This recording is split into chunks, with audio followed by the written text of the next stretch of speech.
چرا من میگویم که از نگاه دولتداری باید ما رفتار کنیم و از نگاه ملی.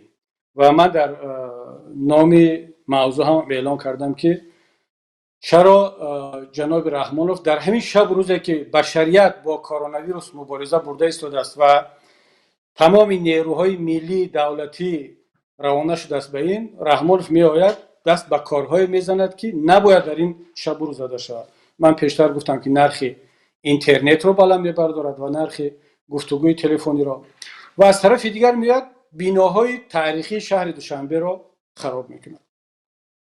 شاید سوال با وجود بیاد که چه ربط دارد، مثلا چرا باید در همین شب روزی که پول ملت باید صرفه شود، روانه شود به مبارزه با کرونا ویروس، جناب رحمان میاد یک بینا رو خراب میکند که برای اینم میلیون ها دلار لازم است. اولش اینکه از پول ملت ساخته شد، دیگه که یک بینایی که عمل کرده ایستاده است، در اون پرزیدنت میشیش، در اون شهرداری هست، در اون طبق معیارهای بهترین آرکیتکتوری زمان شوروی ساخته شده است. و از همه مهمش دوستان گرامی توجه کنید، این بینا تا چند سال پیش جزئی در فهرست بیناهای تاریخی تاجیکستان بود که باید به هیچ وجه تخریب نشوند، همچنین چند بینای دیگر.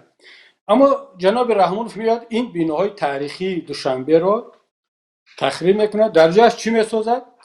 باز از پول ملت، اولش که برای این خراب کردن ده ها میلیون دلار خرج شد الکی برای دیگر بیناها و باز خرج میشه، باز از پولهای ملت میاد برای جاش بیناها میسازد. و اون بیناهایی که ساخته میشن در جای این بیناهای تاریخی چگونه بنا؟ حالا شاید برای یک نفری که جوان هست، دنیا را ندیده است، از آرکیتکتور آگاه نیست، از ارزش‌های فرهنگی آگاه نیست، وقتی که میبیند یک بینای بلند آشیانه از سمنت و شیشه و ارماتور قامت افروخت مثلا دبی، مثل جاهای دیگر، شاید چون ندیده است دنیا را، فکر کند که بهترین ببیند که آبادی شده ایستاده است، بیناهای بلند آشیانه شد. اما کسی که دنیا را میشناسد، فرهنگ را میشناسد، شهرداری و شهرسازی را میشناسد، میداند که قدر و قیمت یک بینای مثلا 50 ساله چی است، 100 ساله چی است، 1000 ساله چی است. وقتی که اینها را میداند، دیگر این دنبال اون چند بینای بلند آشیانه سمنتی و شیشگی نیست که در این آن گوشه دنیا ساخته می شود. چرا در این شب و روز این کارها را کرد؟ این دو کار را، یکی نرخ اینترنت و تلفن رو بالا بردن، دیگر دست به تخریب بیناها. چون دیده ایستادند که جهان و مردم درباره کرونا ویروس گپ زده ایستادند، کاری را که 6 ماه پیش نتوانست انجام داده، ملت واکنش کرد، پیش راهی بلند بردن این نرخ اینترنت را گرفت. امروز اینا درک کردن که الان وقتش است، مردم در فکر سلامتی است، در فکر کرونا ویروس است.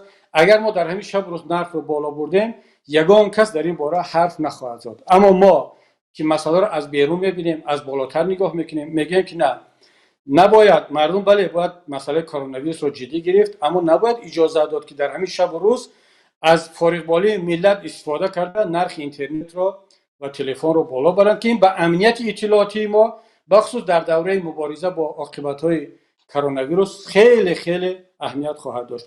و همزمان در مرحله که ما همگی با کرونا ویروس مشغول هستن، اینها میان بیناهای تخریبی را خراب میکنند، باید هیچ کس در این باره گپ نزند. من مراجعت میکنم به تمام هموطنان عزیز، بخصوص به ساکنان شهر دوشنبه، بخصوص به کسانی که شهر دوشنبه برایشان عزیز است. دوستان عزیز، منم سالهای 80 به دوشنبه آمدم، شاید که یک کمی پیشتر از بسیاری کسانی که امروز در دوشنبه وظیفه گرفتن، منصب گرفتن، زن و بچه را آوردن و دارند دوشنبه ما و شما را تغییر میدهند. کسانی که حتی مخالف من هستید، مخالف پیمان هستید، مخالف نهضت هستید، فرق نمیکند. بیاید همگان یک جایه اجازت ندهیم که دوشنبه ما و شما را خراب کنند. من این کلمه رو مخصوص استفاده میبرم. این تخریب دوشنبه است، این پاکسازی ذهنی تاریخی ما و شما است، این تجاوز فرهنگی است. بیاید دست جمعانه با یک صدا دوشنبه رو حفظ کنیم، نجات بدهیم.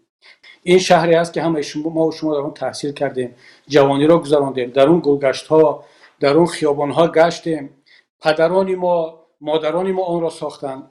اگر حکومتداران امروزه دوشنبه میخواهند هنری معماری خود را به نمایش بگذار در یک گوشه دیگری دوشنبه کنند. چرا در مثلا اون منطقه که الان از حساب ناحیه رودکی وسیع کرده ایستاده، چرا در اونجا این بیناها را نمیسازید؟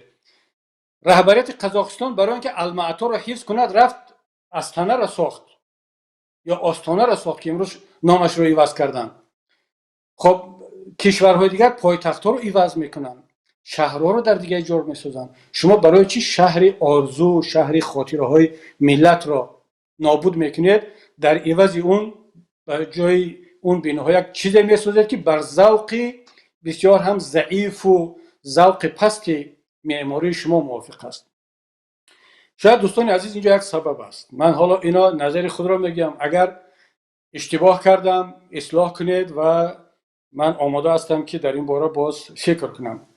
بعضی از دیکتاتورها چون یک مریضی دارند و خودشیفتگی دارند، خودشون رو دوست می‌دارند، اینها جرئت نمی‌کنند بگن که من خدا هستم، من پیامبر هستم، اما می‌خواهند که در تاریخ نامشون همچون ملت ساز و دولت ساز باقی بماند. برای آنکه این عنوان را بگیرند که الکی رفته ایستادند به این سمت و حالا من نمیدونم عنوان بعدی بعد چند سال باز چی میشود، بالاتر از پیشوا و اساسگذاری صلح و وحدت چی را فکر خواهند کرد، اما به نظرم که این روند ادامه خواهد داشت. اینها برای آنکه مردم بخصوص نسل آینده، اونهایی که حالا دوشنبه را خوب ندیدن، تاریخ ملت را خوب نمیدانند، تاریخ جنگ و صلح را نمیدانند، اینها باور کنند که واقعا ما تاجیکان در گذشته هیچ چیز نداشتیم، اصلا یک ملت پراکنده بودیم، قشاق بودیم، بی فرهنگ، بی تاریخ، بی هویت، و یک نفر آمد از جای او، حالا با خیلی خودشون میگن لطف الهی و تقدیر، آمد برای ما وطن ساخت، کشور ساخت، ملت ساخت، شهر ساخت، دوشنبه ساخت، اما قبل از او هیچی نبود.